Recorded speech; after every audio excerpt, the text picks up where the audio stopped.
Rossiya Amerika prezidenti Joe Biden, Tashqi ishlar ministri Antony Blinken va Amerika Markaziy axborot idorasining boshlig'i William Burns qatorliq 13 Amerika amaldoriga embargo yurgizdi.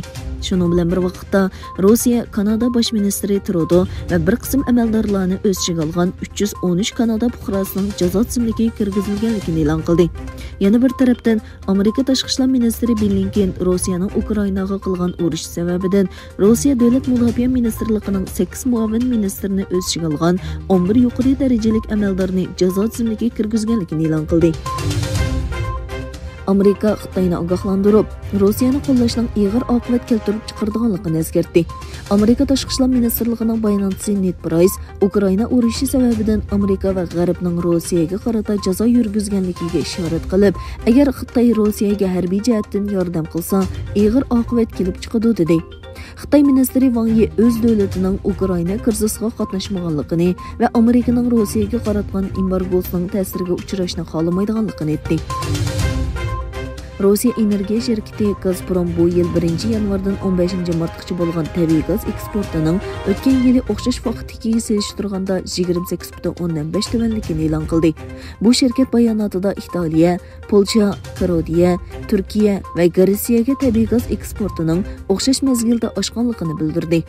Bayonotda Yevropadagi yer osti tabiiy gaz saqlash aslihalarining to'lish nisbatining 26.2% ekanligi ko'rsatildi.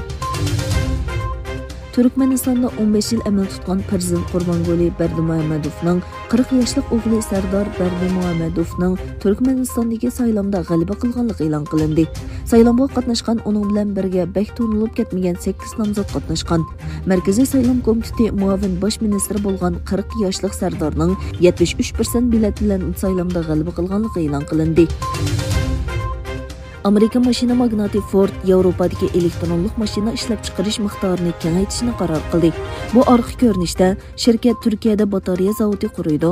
Germaniyaga solgan mablag'ini bo'lsa, bir hissa oshiradi. Pul muomala vaqt gezitining xabariga qaraganda, Ford o'zi qurmoqchi bo'lgan batareya zavodida Turkiyada ishlab chiqarilgan savdo mashinalariga batareya ishlab chiqaradi ekan. Xitoyda Wuhan virusi haqida kishini andishiga soladigan xabarlar kelishga boshladi. Yangi tipli koronavirusi tunji qatam ko'rilgan Xitoyda yuqumlanuvchilar kun sari ko'payayotganligi uchun shaharlar qaytadan qamal qilindi.